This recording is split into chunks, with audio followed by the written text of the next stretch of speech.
Hello. If you love stories that keep you thinking, you're in the right place. Please like and subscribe now, and let's dive in. The title of today's story is Falling Out of Love on Our Honeymoon. Emma traced her finger along the rim of her champagne glass, watching the bubbles rise and burst at the surface. The Maldivian sunset painted the sky in impossible hues of orange and pink, reflecting off the crystal-clear water surrounding their private overwater bungalow. Picture perfect. Everything was picture perfect. Except for the hollow feeling in her chest. Across the table, Mark gazed at her with those adoring brown eyes, raising his glass. To us. To forever. His voice carried on the warm tropical breeze, sincere and loving. Emma smiled and clinked her glass against his, the sound piercing through the ambient noise of gentle waves. To forever, she echoed, the words feeling like stones in her mouth. 3 days into their honeymoon, and she couldn't ignore it anymore. The realization had hit her like a physical blow that morning as she'd watched him sleeping beside her. She didn't love her husband. Not the way she should. Not the way he deserved. The truth was, she wasn't sure she ever had. I was thinking we could go snorkeling tomorrow, Mark said, reaching for her hand. His touch, once electrifying, now felt like nothing more than skin against skin. The concierge said there's a reef not far from here with sea turtles. Emma nodded, forcing enthusiasm. Sounds perfect. What kind of monster falls out of love on her honeymoon? The revelation came during breakfast their first morning in paradise. Mark had been telling a story about his college days, one she'd heard at least 5 times before, when Emma suddenly couldn't breathe. The diamond on her finger caught the sunlight, throwing rainbow prisms across the white tablecloth, and a single thought crystallized with absolute clarity. I've made a terrible mistake. It wasn't that Mark had changed. He was exactly the same caring, stable, thoughtful man she'd walked down the aisle toward just 4 days ago. The problem was that she had changed, or rather, she'd finally seen herself clearly. She'd mistaken comfort for love, stability for passion, and now 221 wedding guests. $42,000, and 15 months of planning later, she was trapped in a life that felt like someone else's. You're quiet tonight, Mark said, breaking into her thoughts as they walked barefoot along the beach. Stars punctured the velvet sky above them, impossibly bright without city lights to dim their glow. The sand was still warm beneath her feet despite the setting sun.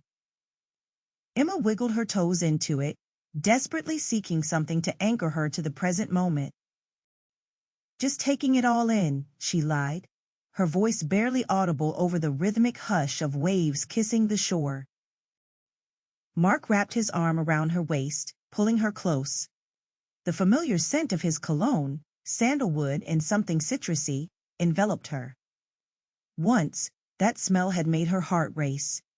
Now it just intensified the gnawing guilt.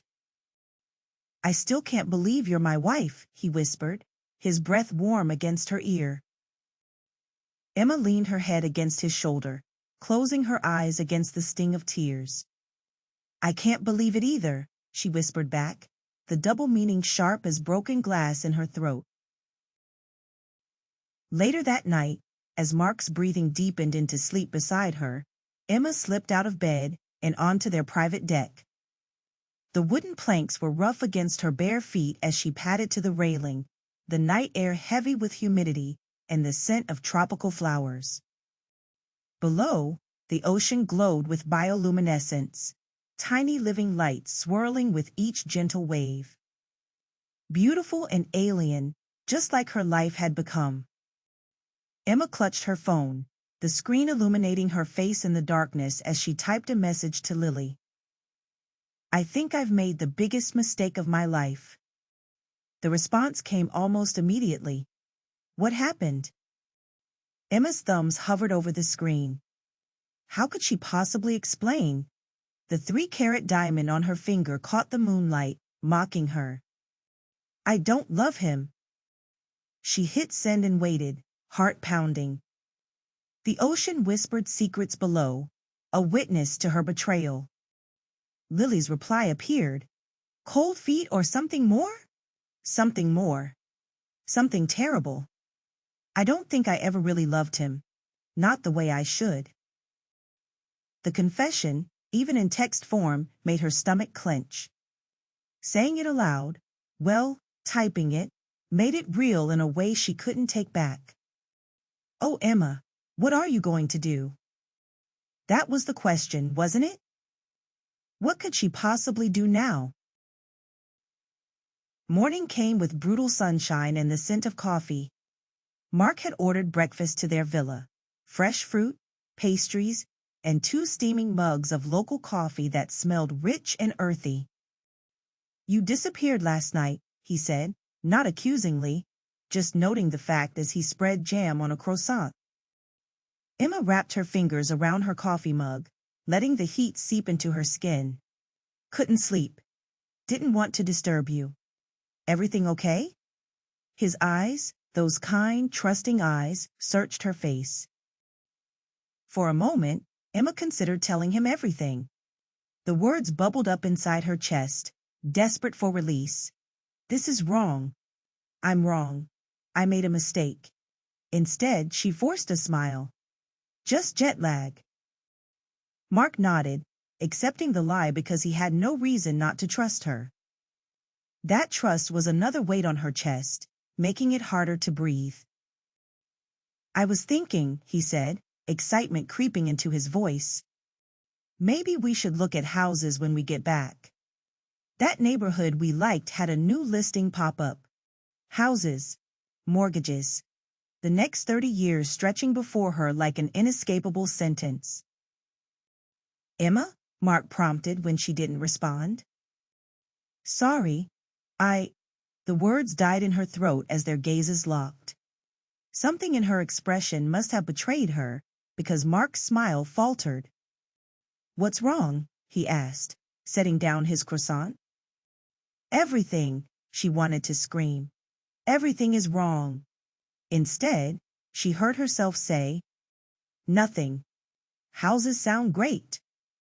The lie tasted bitter as the coffee cooling in her mug. The snorkeling excursion should have been magical.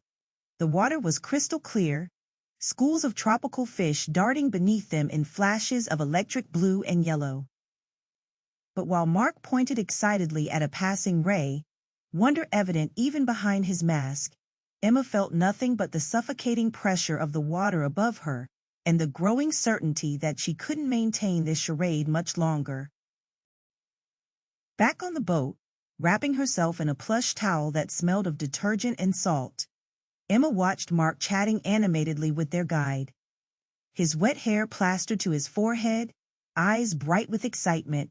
He looked like a little boy on Christmas morning. How could she break his heart? How could she not? You're so lucky, the guide's wife said in accented English, nodding toward Mark. Your husband, he has joy in his soul. Emma managed a smile that felt like it might crack her face. Yes, I'm very lucky. Another lie to add to the growing collection. That evening, as they dressed for dinner, Emma's phone pinged with another message from Lily. Have you talked to him yet? Emma glanced at Mark, who was whistling as he buttoned his shirt, a crisp linen one she'd bought him for his birthday. He caught her looking and grinned, that lopsided smile that had once made her stomach flip. You look beautiful, he said, crossing the room to drop a kiss on her bare shoulder. Emma felt her skin prickle at the contact, not with desire, but with guilt. Thanks, she murmured, turning back to her reflection in the mirror. The woman staring back was a stranger wearing a sundress and a wedding band that suddenly felt too tight. I was thinking, Mark said, his reflection appearing behind hers. Maybe we could try for a baby sooner rather than later. Being here, seeing how amazing you are, how good we are together, I don't want to wait. The world tilted sideways. Emma gripped the edge of the vanity, her knuckles going white. A baby? The room suddenly felt airless, the walls closing in. Emma? Did you hear me? I heard you, she managed, her voice sounding distant to her own ears. I think we should wait. Enjoy being newlyweds first. Mark's disappointed expression shot another arrow of guilt through her chest. Sure, of course. Whenever you're ready. Ready? She would never be ready. Not for this life she'd stumbled into like an understudy pushed on stage, without learning the lines. Dinner was at the resort's finest restaurant, tables set in the sand under strings of fairy lights. The chef had prepared a special menu for them. 7 courses of local cuisine paired with wines from around the world. It should have been romantic. It would have been romantic if Emma's mind hadn't been a hurricane of doubt and dread. Remember our first date? Mark asked, swirling the wine in his glass. That awful Italian place where they burned the garlic bread? Emma nodded, forcing a smile. And you spilled red wine on my white blouse. God, I was so nervous. I thought for sure you'd never see me again. His eyes crinkled at the corners when he smiled, one of the first things she'd noticed about him. But here we are. Here they were. 3 years later, married and honeymooning in paradise. The perfect love story. Except it wasn't. It was a fiction, a performance she couldn't sustain. Mark, she began, her heart hammering against her ribs. I need to. Wait, he interrupted, reaching into his pocket. I have something for you. He pulled out a small velvet box, placing it on the table between them. Emma stared at it, feeling inexplicably trapped. Open it, he urged, his face alight with anticipation. With trembling fingers, Emma lifted the lid. Inside, nestled against black velvet, was a delicate pearl pendant on a gold chain. It's beautiful, she said automatically, the appropriate response rising to her lips without thought. Pearls for our first anniversary, Mark explained, reaching across to take her hand. Paper is traditional, but I thought this was more fitting. Something beautiful created under pressure, like our love. Under pressure. Yes, that was exactly what she felt. Crushing pressure from all sides. Thank you, she managed, the words scraping her throat raw.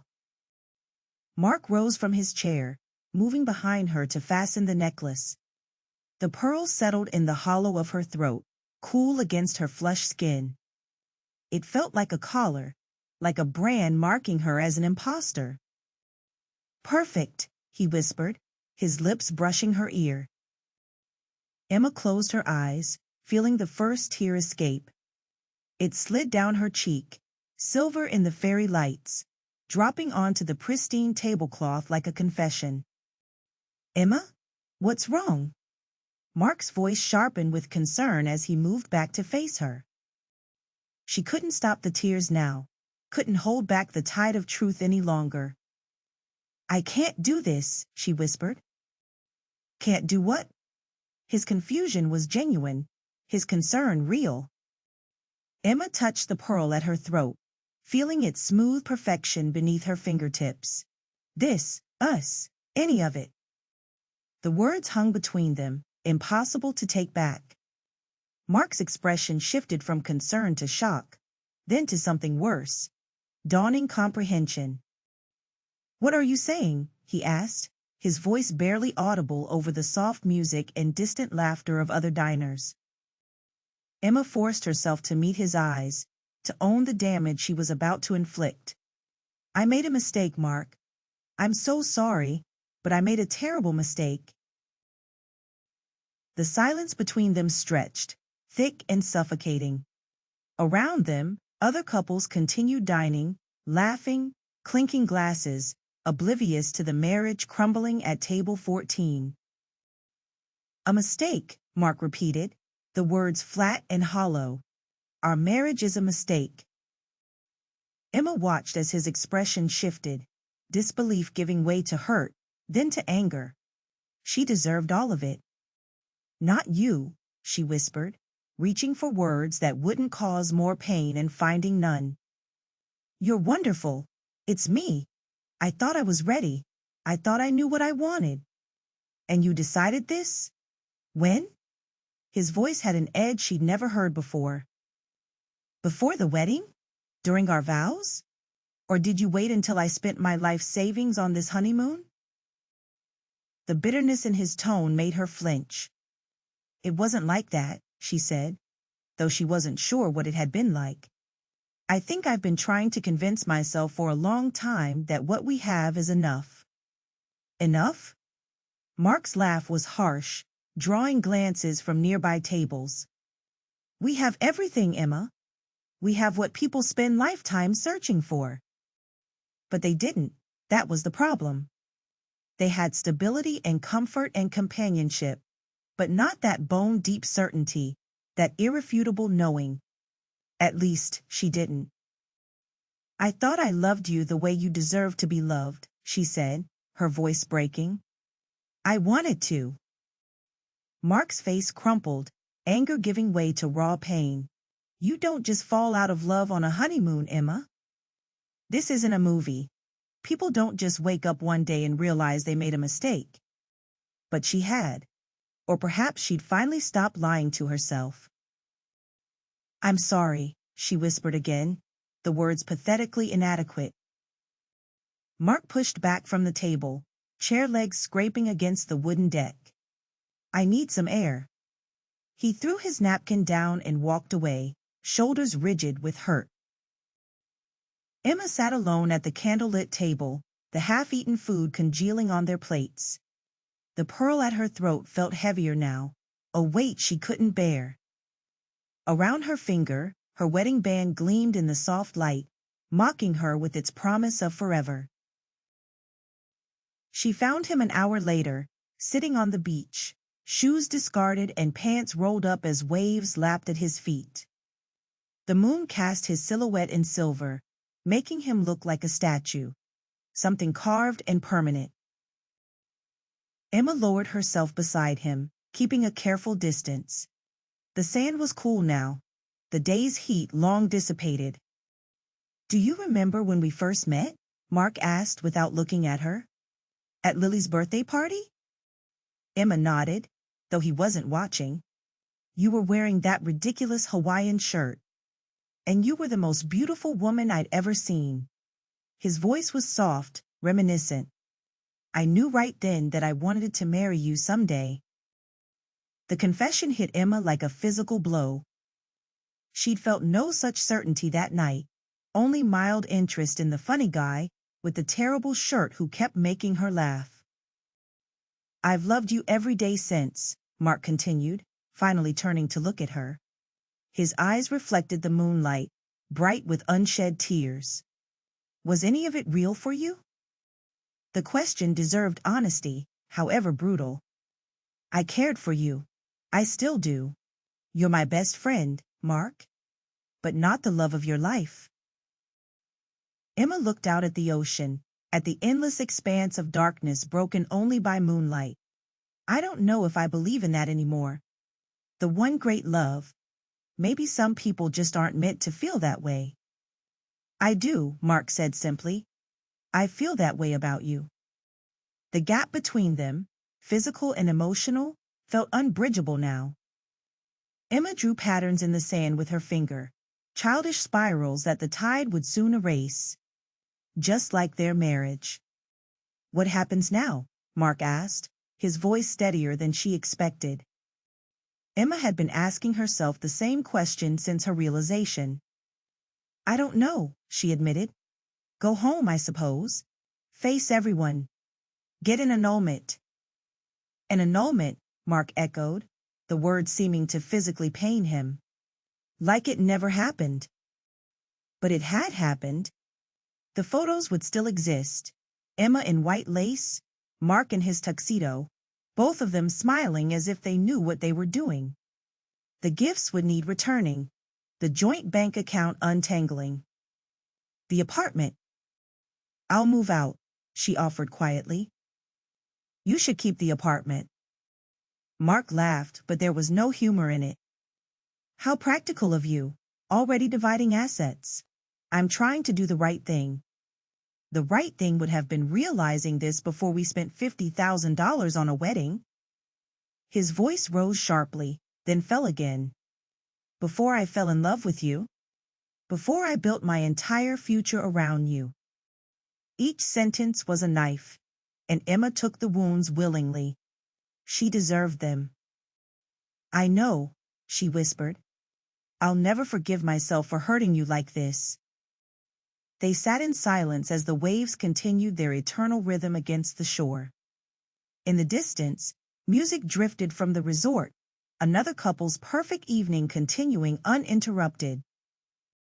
Finally, Mark stood, brushing sand from his pants. I'll see about flights tomorrow. I can't. His voice caught. I can't stay here and pretend. Emma remained seated, suddenly exhausted beyond measure. Where will you go? Home. My parents, maybe. Does it matter? It shouldn't, but it did. Even now she worried for him, cared for him, just not in the way he needed. I'm sorry, she said again, knowing the words had lost all meaning, but having nothing else to offer. Mark looked down at her, his expression unreadable in the moonlight. You know what the worst part is? I still love you. Even now, knowing you've been lying to me, I still love you. He walked away then, his footprints in the wet sand the only evidence he'd been there at all.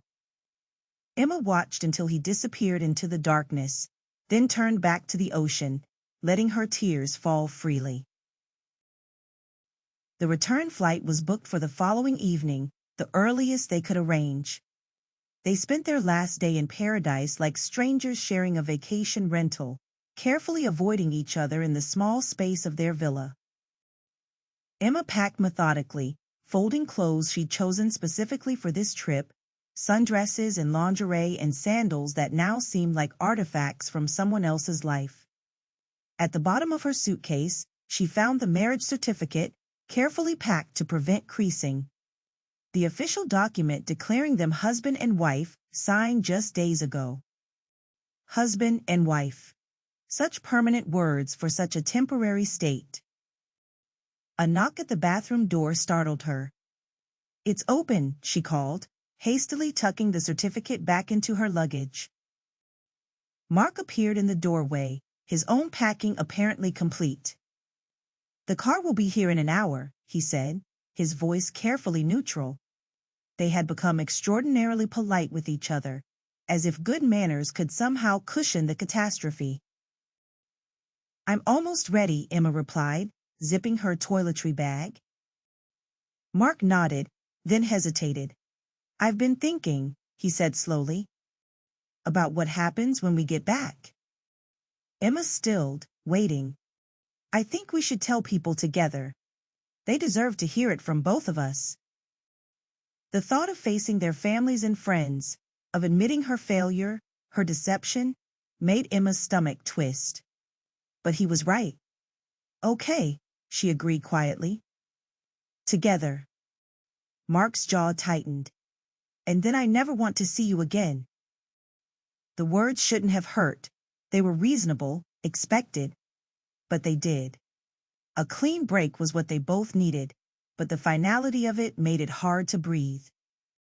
I understand, she managed. Mark turned to leave, then paused. Was there someone else? The question blindsided her. What? No. God, no. Then I don't understand. People don't just... He broke off, running a hand through his hair in frustration. What changed, Emma? What did I do wrong? Nothing, she insisted, taking a step toward him. You did absolutely nothing wrong? You were perfect. Apparently not, he said bitterly. Emma searched for words that could make him understand, that could make any of this make sense. Sometimes love isn't enough. Sometimes you can do everything right and still not be right for each other. That's bullshit, Mark snapped, his composure finally breaking. That's what people say when they're too cowardly to admit the truth. The truth is that I made a mistake. Emma's voice rose to match his. I got caught up in the momentum. The engagement, the wedding planning, everyone's expectations, including my own. I convinced myself that what we had was what love was supposed to feel like. And what is it supposed to feel like, Emma? Please enlighten me. I don't know, she cried, tears spilling over again. But not like this. Not like friendship with benefits. Not like a business arrangement with sex. Mark recoiled as if she'd slapped him. Is that what our relationship was to you? A business arrangement? No, that's not. I'm explaining this all wrong. Emma pressed her palms against her eyes, trying to collect her thoughts. I care about you deeply. I value you. I respect you. But that spark, that thing that makes me certain, it's not there. It never was. Mark was silent for a long moment, his expression shuddered. You're right about one thing, he finally said, voice dangerously quiet. You made a mistake. The biggest mistake was agreeing to marry me when you clearly didn't mean a word of your vows. He turned and walked away, the soft click of the door closing behind him somehow worse than if he'd slammed it. Emma sank down onto the edge of the tub, shoulders shaking with silent sobs. The truth was out now, irreversible and devastating. She'd freed herself from a life of quiet pretending, but the cost was higher than she'd imagined. The pearl necklace Mark had given her lay on the counter, glinting in the bathroom light. She picked it up, feeling its weight in her palm, beautiful, valuable, and utterly wrong for her. Just like the man who had given it. 3 months later, Emma sat in a coffee shop across town, watching steam rise from her mug of chai. Fall had arrived with a vengeance. Leaves outside turned brilliant gold and crimson against a slate sky threatening rain. Are you sure you want to go through with this? Lily asked, stirring her own drink with more force than necessary. Emma nodded, eyes fixed on the papers in front of her. Divorce papers. Not an annulment after all. They'd missed that window with legal technicalities and Mark's initial refusal to cooperate. It's the right thing, she said, picking up her pen. For both of us. The week since their return had been a special kind of hell, packing up their shared apartment, dividing possessions accumulated over 3 years together, facing the disappointed and confused reactions of loved ones. Emma had moved in with Lily temporarily, sleeping on a pull-out sofa that left her back in constant pain, a small penance for the pain she'd caused. Have you talked to him? Lily asked cautiously. Emma shook her head. Not since the meeting with the lawyers. He's having his attorney handle everything. She couldn't blame him. The look in his eyes that day, part hatred, part lingering love, had nearly undone her resolve. But in the weeks of separation, amidst the chaos and heartache, Emma had found something unexpected: clarity. She signed her name on the dotted line, the finality of the gesture both terrifying and liberating. There, she said softly. It's done. Lily reached across the table, squeezing her hand. Are you okay? Emma considered the question seriously. Was she okay? Her reputation was in tatters. Half their friends had taken Mark's side. Her mother still couldn't look her in the eye without crying. She was sleeping on a sofa, had lost weight she couldn't afford to lose, and woke most nights from dreams of tropical beaches and broken promises. But beneath all that, in the quiet center of herself, there was a certainty that had been missing before. She had done the right thing, painful and messy and devastating, but right. I will be, she answered honestly. Eventually. Outside, rain began to fall, pattering against the windows in an uneven rhythm. Emma watched a drop trace its way down the glass, leaving a glistening trail behind it. That was the thing about mistakes, even the worst ones. They changed your path, altered your landscape irrevocably. But they also taught you something, if you were brave enough to learn. Emma had learned that love shouldn't be a performance, or a compromise, or a checklist of compatible qualities. It shouldn't be a role you played to meet others' expectations. True love, the kind worth building a life around, should feel like coming home to yourself, not losing yourself in someone else's idea of who you should be. She'd learned that honesty, however brutal, was kinder than a lifetime of gentle lies. And she'd learned that endings, even the painful ones, were sometimes necessary beginnings in disguise. You know, Lily said thoughtfully, watching Emma through the steam rising from her mug. I always thought there was something missing between you two. Emma looked up, surprised. You did? Why didn't you say anything? Lily shrugged. Not my place. Besides, you seemed happy enough. Happy enough, Emma repeated softly. That was the problem. She closed the folder containing her signed papers, this final act of dissolution. Outside, the rain continued to fall, washing away the past, making room for whatever came next. Emma didn't know what that would be yet. But for the first time in years, she felt ready to find out, on her terms, guided by her own truth. It wasn't a perfect ending, but it was, at last, an honest beginning. Don't stop here. Hit like and subscribe. Another unforgettable story is waiting for you.